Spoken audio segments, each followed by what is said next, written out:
Welcome to the Yappy Hour, powered by Yappily, the podcast for dog lovers who want to better understand and connect with their canine companions. I'm your host, Nathan Dunleavy, and in today's episode, we're lifting the lid on something we don't talk about enough: what really goes on behind the scenes in the pet industry. Joining me is Clayton Payne, Chief Commercial Officer of the Bug Factory, host of Pet Business Disruptors, and co-host of Real Pet Industry News. From manufacturing and marketing to raw food, events and business strategy, Clayton's been involved at every level. If you've ever wondered how your dog's food is really made, how to spot good products, or what it takes to start your own pet business, this episode is for you. So grab a cup of tea, settle in, and let's get started. Welcome back to the Yappy Hour, powered by Yappily. So excited to bring you another episode today as we have podcast royalty, Clayton Payne, joining me today on the Yappy Hour. How you doing, Clayton? Welcome to the Yappy Hour. Oh, fantastic. Thank you, Nathan. It's good to be here. Glad to be on. Glad to have people listen to my nonsense for an hour. No, you've got a really exciting backstory, so we're going to be delving into that. We've literally just come off, I was a guest on your podcast, Pet Business Disruptors, which we'll touch on during the episode. It was my first time as a guest and I was literally crapping myself, but you sort of looked after me and held my hand and it went all right, I think. Yeah, right. Well, it's just chatting, isn't it? That's all we're doing. We're just chatting, just talking about stuff we love. Just two mad animal nutters chatting about pets and the pet industry. Exactly. That's what it is. Just talking about what we love. Brilliant. Like, Clayton, it's such a treat to have you on because you've quite literally been involved in every level of the pet industry. How did your journey begin? So when my parents had a pet shop, and I kind of grew up in a pet shop. My dad forced me to come to work every weekend, so I used to have to go in every Saturday and Sunday. Kicking and screaming. Well, I did. And then it was because I was quite a good little worker and I knew my stuff, he'd have me in during the holidays. So it was, I just kind of had it in my blood from a young age. Sort of fast forward, then parents moved to Belgium and set up a distributors. So and they had a pet shop in Belgium, so I got a flavour of like the European market. Wow. And then I worked for some dog food brands.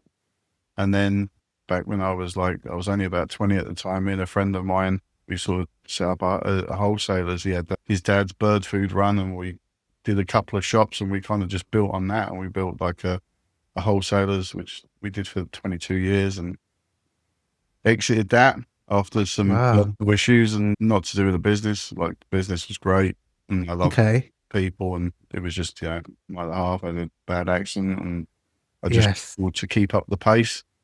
And then since then, done consulting, done like US distribution services. I've set up distribution chains around the world. Worked with some of the big boys, worked with a lot of different people in different things, but I'm always open to helping anyone, to be honest. So I'm one of these, just pick my brain and I'll give you an honest opinion of whatever it is you're doing, Yeah. Such a fascinating story as well. So what's the Bug Factory then? The Bug Factory is so it started off, so I was working on range building for some companies at the time, and then he'd created a product which was a mealworm breeding product, and he wasn't really sure how to commercialize it. And so I said, look, this is a US product. We've got to get this distributed around the US because the UK market's not really the place for it. So I said, I took it to America, got into like the Chewy, Tractor Supply, Petco, number of wholesalers out there. But now we also industrially farm insects as well. Okay. Try to bring the price of insects down so it becomes a more viable protein in pet food and in agriculture. Wow, that is absolutely fascinating. I like a challenge. That's my problem. It's like, it seems ludicrously hard. And like, I'm one of these people that if you say, look, this is the hardest thing you can do. See this thing over here? This is easy. You could do this in your sleep. I'm doing the hardest thing I can do. And it's not You about, want to take, it's just about, like, let's push the boundaries all the time, you know? yeah, you're not phased. You're like, right, come on, let's get it on. Yeah, exactly. Yeah. So you've got your own podcast, Pet Business Disruptors. It's going about a year. I've had some amazing guests on there and I've just been on. So thank you. But you also just recently released with Sam, your co-host of the Real Pet Industry News podcast as well. And I love it. It's like two mates, like having a chat, and you got Sam getting on his high horse. There, you're there, like, Yeah, I love it. it like that one came about because me and Sam used to just talk about stuff that was going on all the time, and he was like, "We should just record this and put it out." And I was like, "Yeah, all right, let's do it." And I try and be I think the less controversial of the two. Yeah, to be honest. I think we said when we spoke the other day, he was saying that. Yeah, I try, but actually in person, I'm probably more controversial than Sam. I think, but I think Sam's online persona is a bit more controversial than mine. I try and be a bit more measured when I'm talking in the recorded sense. Yeah. But yeah, it's quite fun. It's quite fun to do, and also it's a bit. I think when you go into the worlds of LinkedIn's and brands and stuff, there's a lot of like everybody patting themselves on the back, you know, and they're like just trying to bring a little bit of realism to things, and a little bit of light relief as well, because it's just all so serious. Yeah, for sure, for sure. And like I'm a bit of a mad fella anyway, and I'm quite a jokey guy anyway. So it's kind of, yeah, let's just do something a little bit different, you know. I love that. We were saying it like pet people are a bit sort of crazy, but the best people were crazy anyway. So yeah, exactly. Clayton, what would you say? What's the biggest thing people get wrong about the pet industry? I think that's a difficult question because I think like it depends on like where you are within the industry. Yeah. So I think like if you think about it from an industry perspective within the industry, I think what we get wrong a lot is we overcomplicate everything. You know, so I think like when we do our messaging, when we talk about stuff, when we try and engage with our audience, we just make it so complex that everybody switches off. Yeah. And I think, from a consumer's perspective, I think, they don't read the labels enough. They don't understand what's in the product. They take things for face value too much. So it's, on the one hand, you've got the people inside the industry who overcomplicate, and then the people outside the industry who take things at face value too much. I mean, I think it was John Hewitt who told me that the most common things people look for on pet food packaging is natural, wholesome, and tasty, which is like three of the most meaningless words you've ever heard in your life, you know. But that's really, and like you'll be there with your full of X probiotic, which helps with gut lining and blah blah blah, and the average person's like, what does it do? I'm not sure. It's like, I think we were talking about pumpkin powder, and it's like, you got a pumpkin powder on the shelf, you'll be like, why would anyone buy that? Because it's a natural probiotic, it's full of fiber, it helps with the gut health and all this sort of stuff. But the average consumer, you just said gut relief. Yeah, gut relief, natural prebiotic. But, that would probably sell better than just calling it pumpkin powder. So it's difficult. I think on our side, we overcomplicate, and on the consumer side, they need to kind of be pointed very viciously in one direction. Yeah. Need to make it a bit more simple. Yeah, I mean, look, it's the same. I mean, if you think about something you're not involved in, like paint, for example, do you know what I mean? It's like, well, what's a good paint for you? When you go, if it was like oil-based paint with like microfiber, you're like, what? Do you know? Exactly. And I think that's the problem, is people overcomplicate from the industry side, whereas what they should just say is, this is the best paint because it sticks to the wall harder or whatever. It dries quicker. Yeah, it could be something like that. Do you know what I mean? That's all the information you need, you know? Yeah. Brilliant. All right. So moving on to our next section, Clayton, which is all about grocery chains versus pet shops versus raw food retailers. God, that's a bit of a mouthful there. So, what's the real difference between what we see in the supermarket versus a specialist pet shop? Okay, so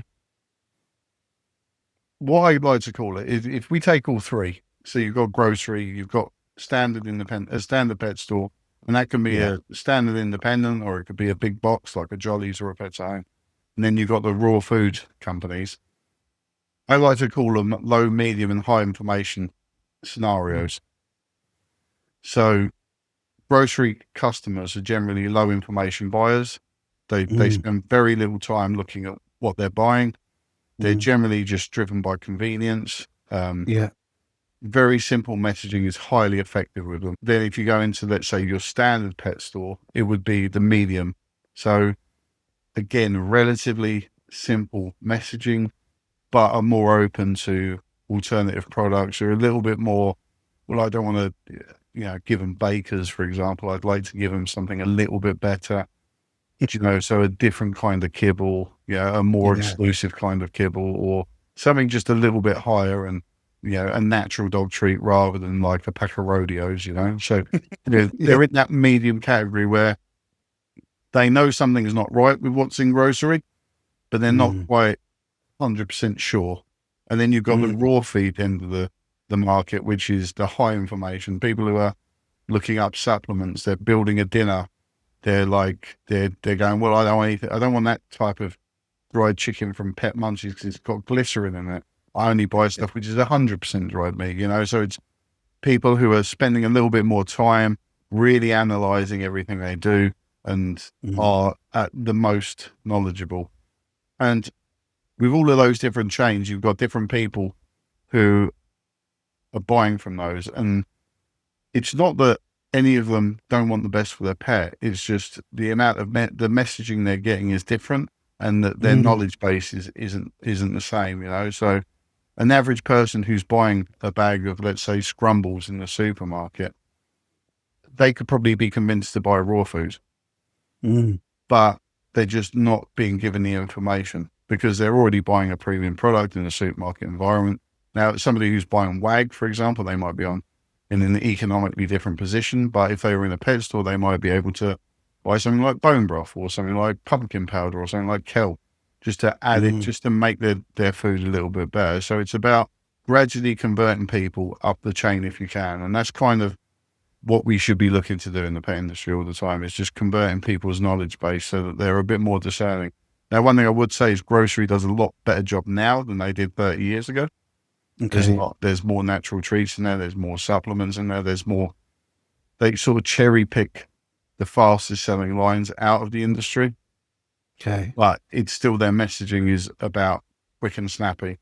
And there's a lot of products that are very successful in specialist pet that fail spectacularly in grocery because their messaging isn't grocery ready. Yeah. Yeah. Love that. All right. Oh, are you still there? Yeah, Yeah. yeah, still there, still there. It froze a bit. Brilliant. Okay, so why is the raw food market growing, and how can pet parents know what's generally good versus good marketing?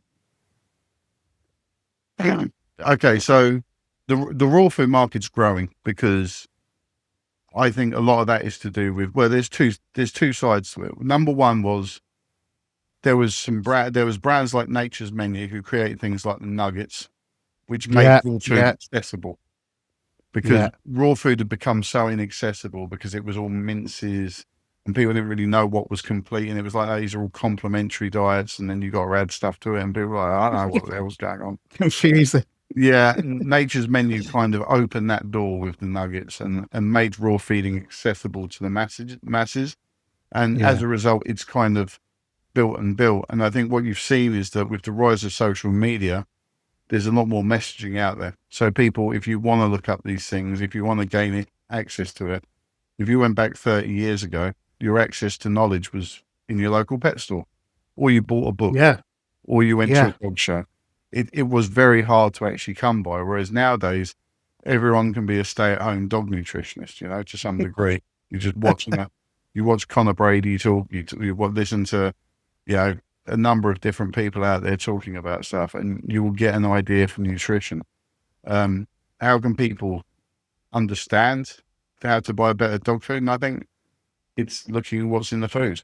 Like looking to see if there's sugar in your dog food is a real common one. Is there fructooligosaccharides, or is there like caramel or something like that in there? And then also looking at what's in there. If meat's not the first ingredient, it's not a very high quality food. And then just using that as a base point and building up. And obviously the less ingredients you have on a bag, generally the better, because there's a lot of bag tagging.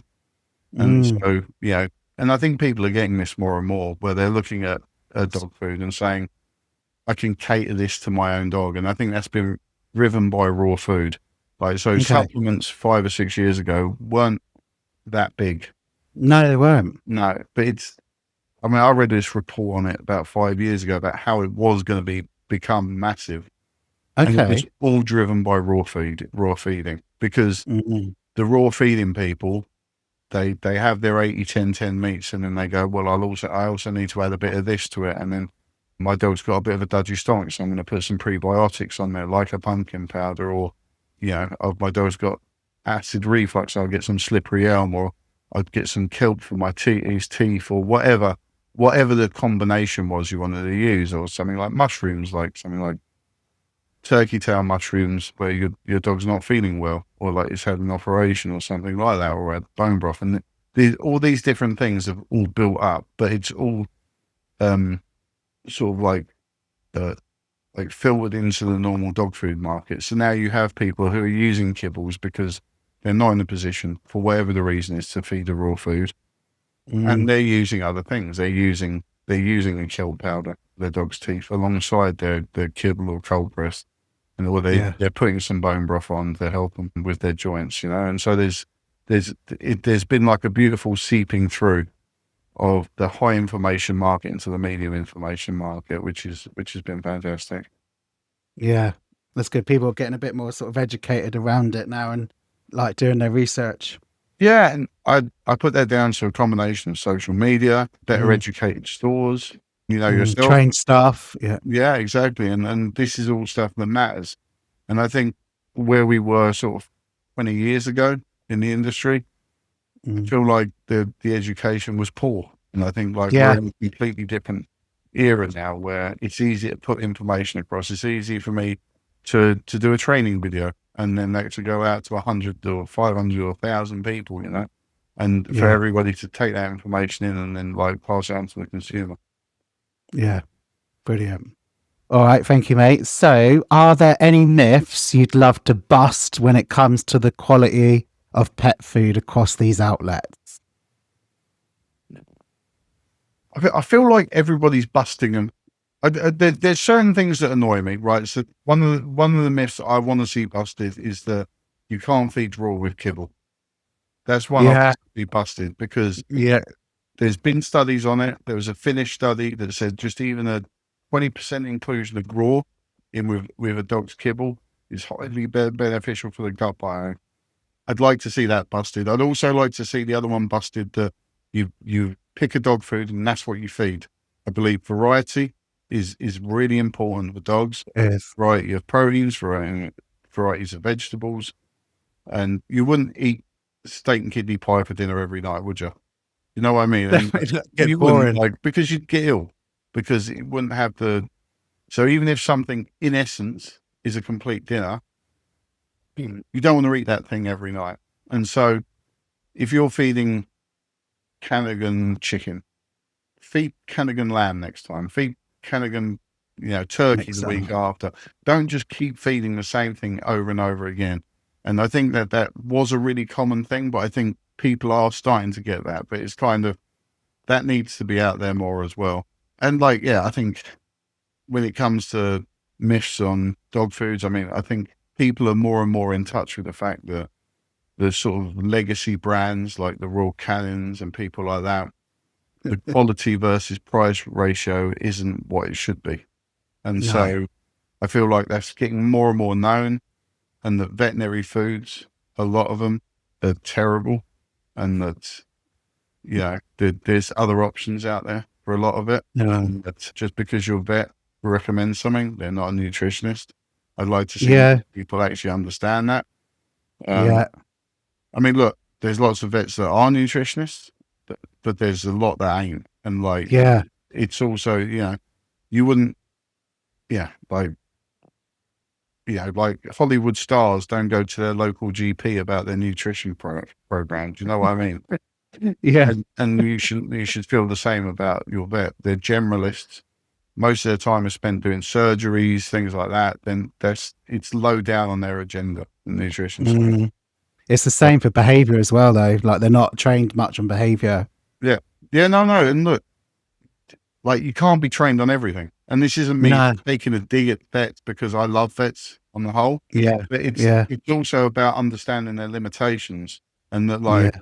understanding that just because a vet says something about something which is veterinary adjacent, like feeding and nutrition, it doesn't mean they're 100% right, So, and then look, you wouldn't like, how many GPs have you been to where you take their nutrition plan? You just wouldn't do it generally. No. But we don't. But there's some people who would, because if GPs were actively selling human food and recommending things for you, there would be this weird dynamic. So They would. Well, they tend to refer you to a specialist, don't they, GPs? Exactly. I know they have with me. I've got IBS and all sorts of stomach problems. They refer me to like an IBS clinic or a dietitian or something. But I mean, I'm pro raw, right? But I won't bash. I don't like put it in people's face because, like, it's what's right for your circumstances and your dog. And I know you feed different types of diet as well. But for me, it was always like the proof's in the pudding for me because my dogs used to be on kibble and he used to get moaned at all the time by the vet nurse every month at the weight clinic. Oh, they're overweight, they're fat, they need to go on a diet. As soon as I put them on raw, like their teeth's better, their poo's better, they don't fart, they don't stink, their breath don't smell, their coat's lovely, they're right size in weight. And for me, the proof is in the pudding. But I think you've got to work that out for yourself sometimes. But also, the problem is as well is nobody wants to take advice from somebody who's ideological. Like, if somebody like comes at you and said, you know what, you should feed raw because feeding kibble makes you a bad person, essentially. That's not a good place to start, It's like, do you realise how bad that is? And look, there's good raw companies and there's bad raw companies and there's bad kibble companies and there's good kibble companies. And maybe the difference between a bad raw and a good kibble isn't as big as we'd like to think. Do you know what I mean? So I think you've got to... It's wild. Yeah. Well, this is the thing, is that you need to like actually build these things out a bit more sensibly and actually be a bit less ideological, a bit more loving, also a bit more understanding of people. Yeah. A bit more understanding of what people are doing. Yeah. Yeah. I think I can hear one of your dogs snoring or groaning in the back. It was having a go at my So son. why mine are going mental downstairs still. I've got one asleep next to me. I mean, it's the yappy hour, so we don't care about dogs doing what dogs do. Good job. Let's move on to our next section then, which is all about how dog products are really made. So can you walk us through how a dog product actually gets made from idea to being sold, please? Okay. So in terms of like food, in terms of accessories, in terms of treats, or just whatever you fancy, just like, it could be like I don't know. So let's say you've got an idea for a dog food. First of all, you need to create that dog food, right? That dog food, like now the normal, you've got to decide whether it's going to be a wet dog food or whether it's going to be a dry dog food or whether it's going to be a raw dog food, so you pick a lane. So let's just say in this case, you say, right, I'm going to make a kibble dog food. Now the chances are you don't own an extrusion plant. So if in the case where you don't have an extrusion plant, then you'll have to come up with a formulation and you'll have to find a third-party manufacturer. So the third-party manufacturers, let's say for kibble in this country, you have United Pet Foods, you have Golden Acres or GA, you have Cranswick, and then you have a few other ones. So you go to one of those. A lot of the times those guys will have in-house formulators and nutritionists, but if they don't, there are plenty of like dog food formulators out there. I know quite a few. So you can go to that dog food formula and say, look, I want to make a dog food, and it's going to be specifically for Labradoodles, let's say. So I want a Labradoodle dog food. So you then, what are the common problems Labradoodles have with their food? Is it their stomach? Is it their skin? And you can tweak it and say, right, okay, so I want a Labradoodle dog food, and it's going to focus heavily on gut health, and it's going to focus heavily on skin health. You'll go to that person, you'll say how you want that formulated. You add bits and pieces in, you use, let's say, maybe protein is slightly less usual, and you get that in the pipeline. Then you've got to get the branding done. So you need to go to your brander. Your brander will basically give you templates for your branding. So you get your Nathan's dog bag put together, dog food for Labradoodles. You get that put together. Then you take that back to your manufacturer. Most of the time they'll have a packaging contractor, but you can also go to your own packaging contractor, and then they'll hit you with what they call an MOQ, which is a minimum order quantity. Okay. And so it varies from manufacturer to manufacturer. They can be as low as 1 ton, but there's not many companies do it as low as that. But an average MOQ would be 8 to 16 ton, something in that sort of area. So, but you can mix the packages. I mean, that would be per run. So you could have, let's say, a range of 2 kilos, 6 kilos, 12 kilos. So whatever the size bag you want. And then you get that run done. Then you got to think, right, I've now got a warehouse full of Nathan's. What am I doing with it? Then you've got to have your go-to-market strategy. Yeah. Go-to-market strategy would be targeting who you're after.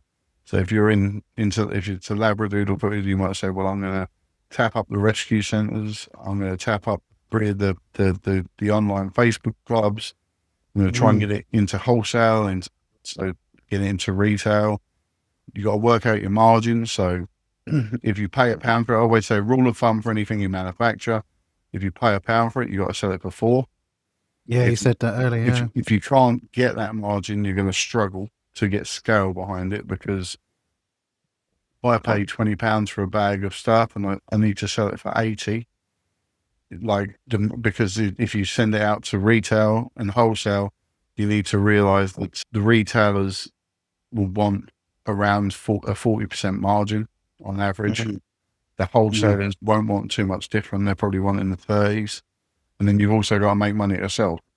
So it quickly disappears, that like 1 to 4. And then obviously you've got to get out and promote it, so you've got to do the shows.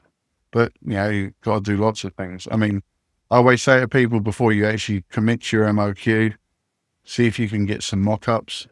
Try and do a product market fit, speak to people, see is this actually something people would want to buy in the market. Don't do the mum test, as they say, which is don't go to your mum and say, Mum, I've got this great idea for a dog food. And she goes, oh, it's fantastic, darling. I think you do brilliant with that. So let's go with that. Go out and actually speak to people, really get proper feedback, understand if this is something people are looking for, and what would make them buy it. Because messaging is so important. When you talk about branding, we need to really nail that. Messaging, like I said, is that having the dog food, for Labradoodles, you could just blast Labradoodles over the top of it, and that can be the main thing. Labradoodle food for healthy guts and peak skin condition, and that would be enough to convince a lot of people. Because I've got that dog. I have skin condition problems. I have gut health problems with my dog. It might be common in the breed, so that might make me actually buy it. And then, like I say, and then it's the fun of running a business after that. Yeah, and that's a minefield. I mean, that's a whole other thing. It's it's not that hard to bring products to market. I don't know if I made it sound easy or hard, but it's more just process, to be honest, and making sure that there is a genuine need for that product, because there's a lot of products out there which people think is a fantastic product, but people just aren't generally wanting to spend money on it. It's sort of I've seen some great products over the years. You just think, okay. So one was a company called Poop Freeze years ago. They made like a spray can, right? So Okay. your dog, take your dog out to the park and you can spray the dog's poop and then Okay. completely sterilize it so you could put it in your pocket, right?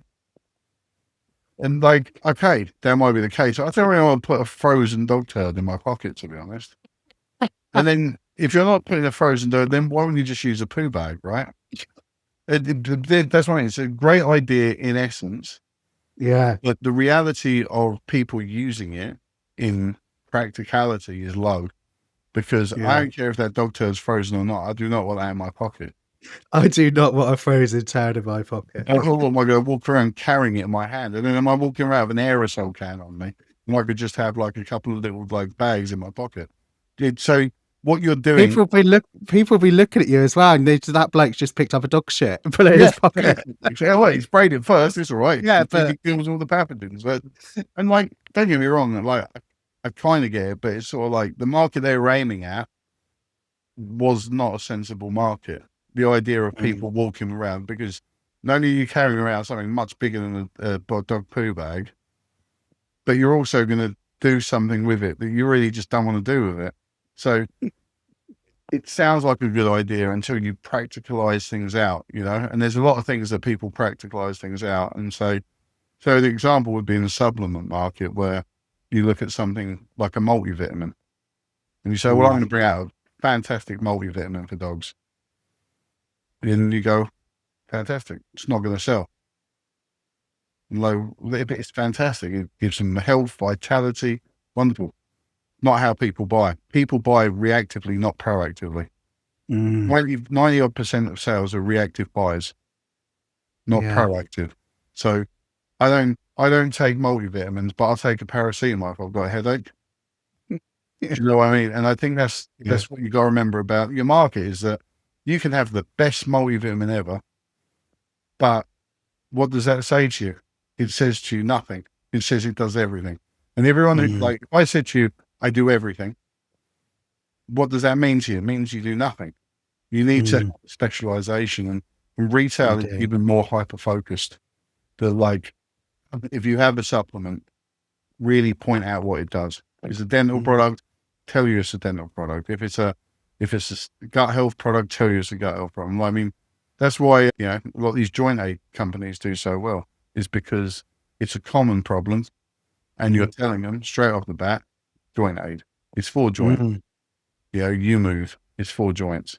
It doesn't do anything else. It doesn't make their eyes brighter and their tail bushier. It just does the joints. And to be honest, it's like people need to see the results of that to carry on using it. Otherwise, look, the problem is with taking multivitamins is I don't notice if I'm any better or worse, but if I've got aching knees, I take something and my knees don't ache anymore, I'm likely to carry on taking that. You know what I mean? Yeah. Brilliant. How much of what we see on the packaging is regulated versus just clever branding? Well, there is obviously regulations in place, right? But the problem is the clever branding really are things like I say, like natural, wholesome, tasty. This is where like the whole clever branding comes in. Because if I said to you, how many times have you seen that a product's 100% natural? Like, what does that mean? Yeah. Like, what is natural? Like, and they'll show you a picture of a field with some cows in. Is that natural? Not really. I mean, there should be like, a forest with all kinds of like weird animals floating around in it. Like, so what is natural? It's a clever branding thing, which no one can really pin down. This is my problem with things like sustainable, for example. More sustainable than what?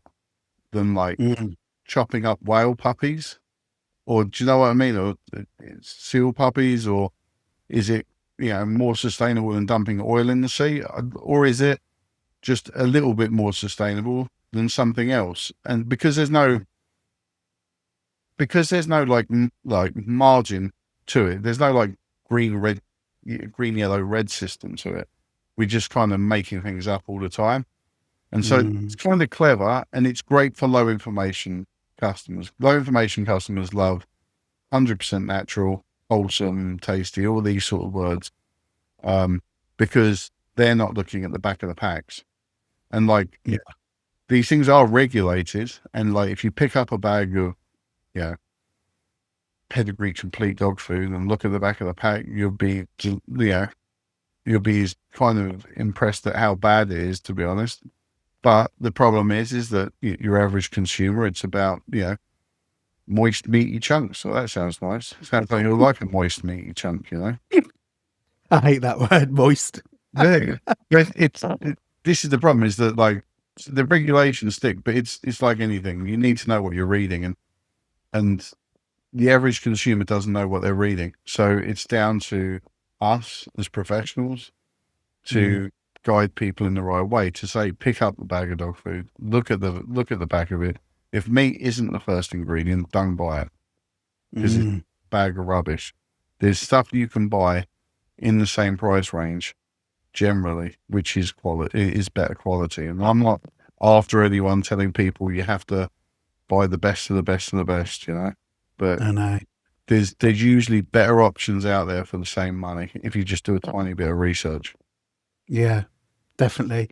What would you say is changing in how products are made? Are consumers driving the real change? I think so. I think if you look at where grocery was 30 years ago compared to where it is now, you will see a very different landscape between legacy brands and sort of challenger brands. And a lot of the challenger brands are taking some of the good bits of steam out of the pet industry to go up against it. And I think people are more open now to better quality foods, less sugar in them, like more actual, high quality products. And I think a lot of that is being driven by the consumer going into things like big box retailer. Because if you go back 30 years ago, big box retail was around, but not like it is now. It was like, it was PetSmart, and they weren't particularly successful. And then PetZone took them over, but they were very badly done 30 years ago. Whereas now there's a big box retailer in nearly every town in the country, which will have better quality products, and those retailers will be pushing people into more informed grocery choices. Because when you go in there, it's not just the Whiskers and pedigree chums and this sort of stuff. There is the variations of products, and that is driving consumers to go, I'm not going to buy the cheapest thing on the shelf necessarily. I'm going to make a more informed decision. Now, is it really well informed? Probably not, but it's better than it was, And I think it's getting better all the time. Okay, help me out. I don't know if I'm being a bit naive or whatever. Big box retail. What's a big box retail? Big box retail is what we call corporate chains. So Okay, what, like Pets at Home? Jolly's, Pets at Home, big box retail. Pets Corner. Okay. But like ones which they're the ones that are in every single town in the country. Yes. And, but look, people complain about them from the independent side, but I think they also help drive consumer acceptance on the smaller brand side as well. So they're a little bit of a double-edged sword. They've shut a lot of independents down, but at the same time, they've also created a better ecosystem for pet stores generally, and up again pet stores. Yeah, sure. Brilliant. All right, moving on to our next section then, which is all about thinking of starting a pet business. Okay, so many of our listeners have side hustles, or they're doing a bit of hustling on the side, or they're dreaming of launching their own dog-related business. Where should they start, Clayton? So I think the main way to start is to say, right, what have I got to put into this? What's my idea? And what are my realistic goals and expectations? I think because those three things often don't match up for people. So if you want to set up your own dog food and you've got £1,000 to do it, probably best off not like waiting until you have a lot more capital. If you're looking just to side hustle, sell people dog food, like I say, if you're a dog walker and you've got a loyal customer base and you want to set up a side hustle selling dog food, go to the raw dog food manufacturers, go to the kibble manufacturers and ask for a direct account and say, look, what can I do with you? Because they all want business. Everybody wants business. And, make sure that you've got an open market for it. So talk to your customers, or talk to people, and say, what do you feed your dogs? Would you consider feeding this? Create the market. Make sure you have a market there before you even start investing in anything. Don't just buy a lorry load of I don't know, some brand of dog food, stick it in your freezer, and then nobody knows if it's raw. Just work out where your best thing is. Then see what you can convert, see what you can and can't do. Go to these people, talk to them, and then work out what you need to make out of it. Because nobody wants a side hustle that they don't make money from. So Definitely not.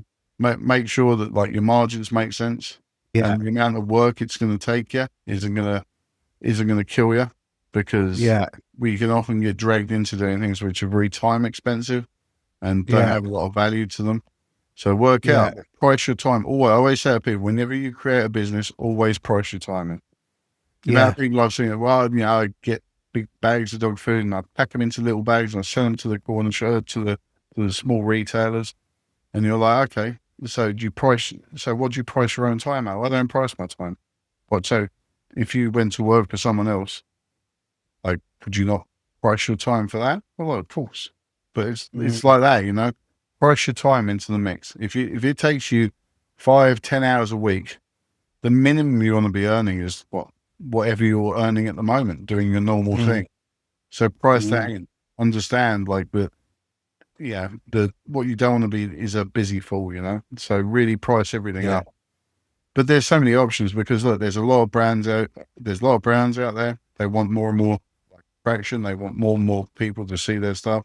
There's a lot of people who are prepared to work with you, and just go out and ask them, because these businesses, they're just run by people. Yeah. I mean, obviously, if you go to Nestle, I was asked to speak to Mr. Nestle, you might be disappointed, but there's a hell of a lot of independent brands, and a good way to see them is just go to your local dog shows, go to your local dog fest, dog stalls, all about dogs. Yeah. See the companies that are there, see what you like doing.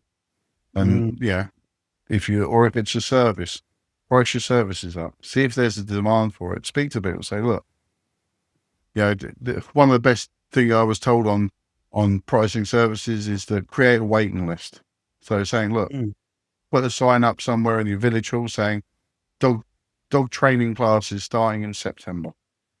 Like, go on our waiting list by calling this number or emailing this or whatever, and set up a Facebook one. At least then, because then you'll gauge the reaction. So if you're living in, your local town and you've put up all these signs everywhere and people have seen them and you've got no one in your waiting list, chances are you won't get no one at your dog training class either. But if you put it up and there's 50 people on your waiting list, then you've got a good chance that you've got a business there, Yeah. So it's just about really gauging the reaction and making sure you can make money out of it. Yeah. Brilliant. I love that. Some brilliant advice. You should be a business mentor, Clayton. You should take my job. Business mentor. Business mentor. You got so much knowledge. It's unreal. So I don't know about this next question, because you said about sustainability or sustainable. What is that word? So I don't know if I need to change it to something else, but what advice would you give someone who wants to turn their passion into, inverted commas, a sustainable business? Well, okay, so sustainable business is different from sustainability. So thank God, because everyone needs a sustainable business. Yeah. So what you really need to do, if you want to create a sustainable business, is work out, like anything, like how you develop your pipeline. So basically, if you want a business, you need people to come and spend money every week with you.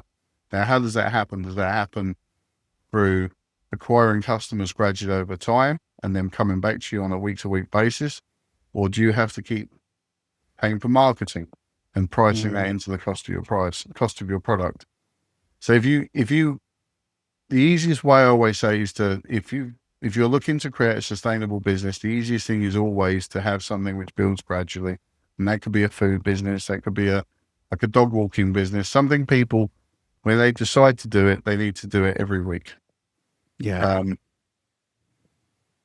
Because the problem is like with the one-off purchase product. So if you're selling dog harnesses or you're selling dog toys, it's going to be hard to turn a project like that into a sustainable business without having a hell of a lot of customers, which means marketing. It means talking to a huge amount of people. So try and find a product or service which has a natural, continuous pipeline, and that can be food, it can be walking, it can be. It may even be puppy classes. I mean, I know puppy classes you'll have to keep marketing it to some degree, but you'll get like a 10-week cycle, and then you'll, and once you get known for it, you should get some level of feed through. But just really, just try and work on things that are sustainable markets where people, once they're happy with your services, they'll come back to you on a week-to-week basis. Yeah, definitely. All right, so final question in this section. So what do you wish more new petpreneurs, not even bloody used that word before, I don't know why, I love it. Petpreneur, petpreneur is a bit of a mouthful. What do you wish they understood more from the get-go?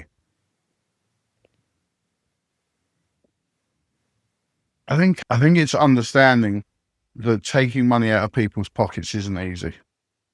I think that's the main thing, like, you need to understand, is that just because you create a product, just because you have a service, for me to hand over £30 to someone, £40 to someone, that's a big commitment. Like, because nobody is out there with money falling out of their pockets going, well, it's tough out there at the moment. Yeah.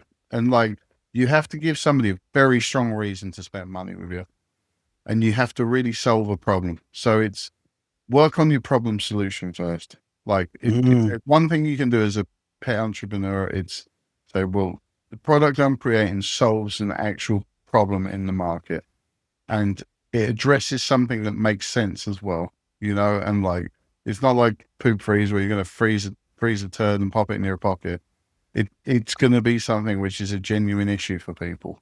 And like I say, dog walking is a genuine issue for people, because if you're a dog walker and you're out, if I'm stay at home, like I work away from home and I need to be out all day and I've got my dogs indoors, that's a real problem for me, because I want to see them get walks and have a good time and that sort of stuff, and not be itching to get out when I turn out, turn up from home knackered, so make sure that what you're offering is solving a real problem in the market. And talk to people. Are you prepared to spend money on this problem? Because there's lots of problems we have which we're not prepared to sell their money on, So make sure that problem you're solving is something people are prepared to pay for.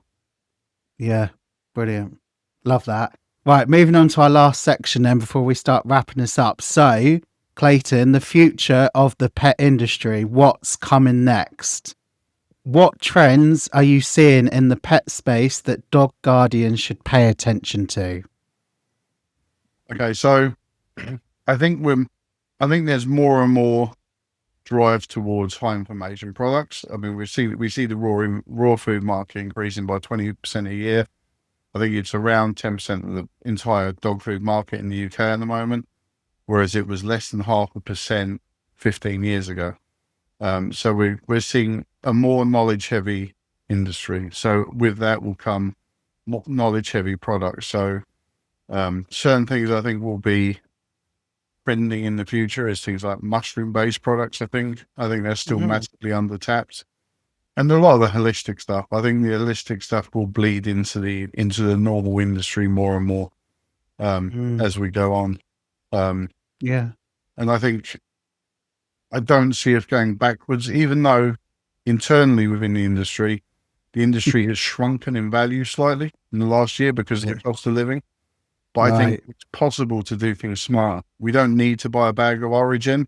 You can buy a bag of Canagan and put some pumpkin powder or some bone broth with it or something like that, and save yourself £20-30 a month, So it's possible for people to be much smarter about the choices they make.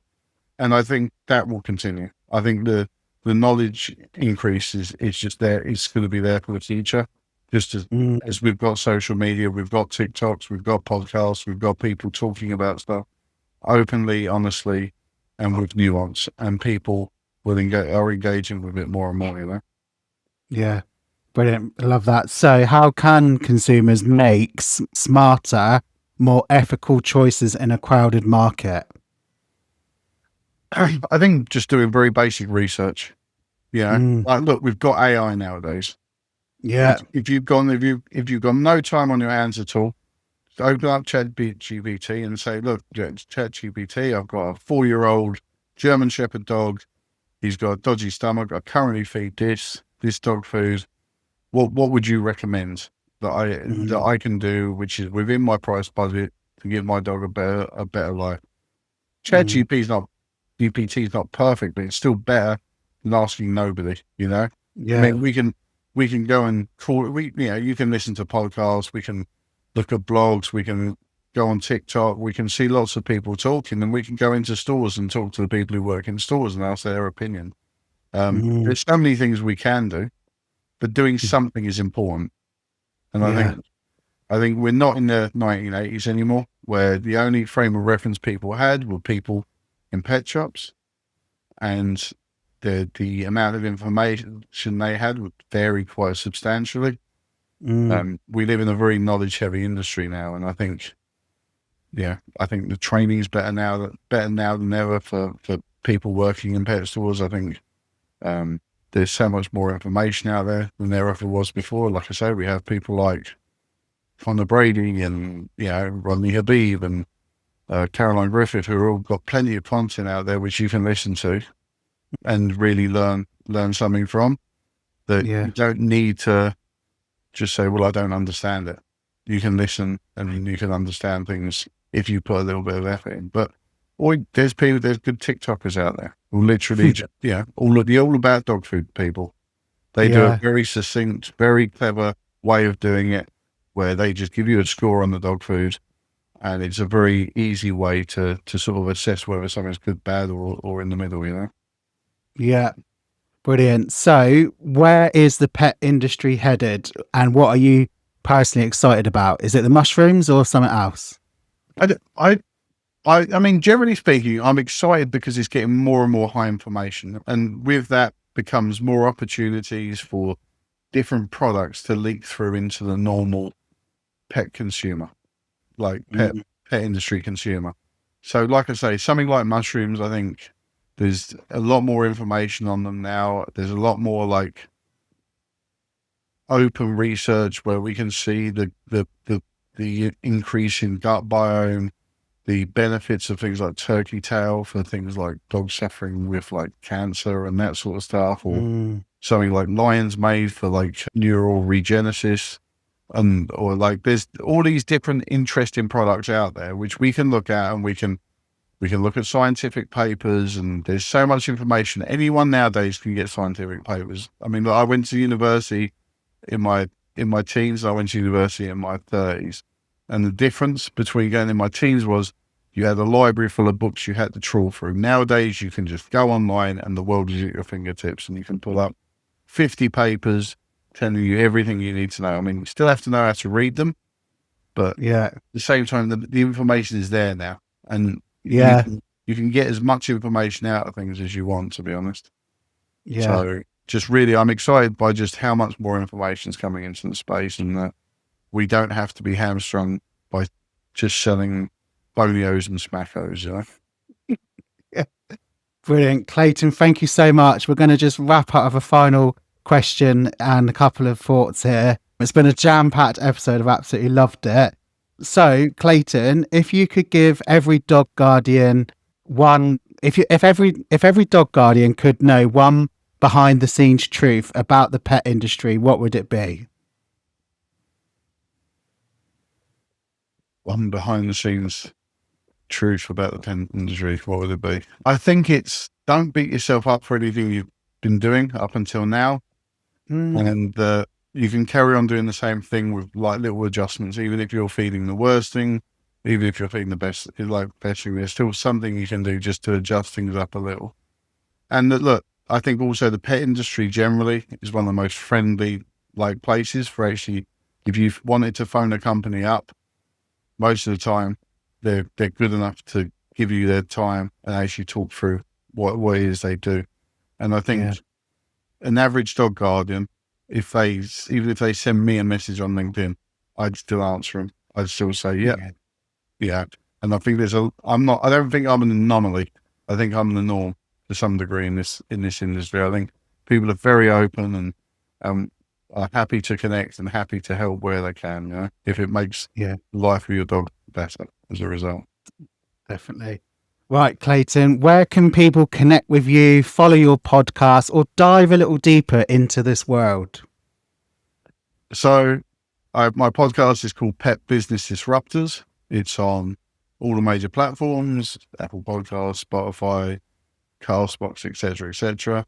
That's my podcast for talking to industry professionals about the business of pets and some other stuff. And it's quite a varied ecosystem I talk to.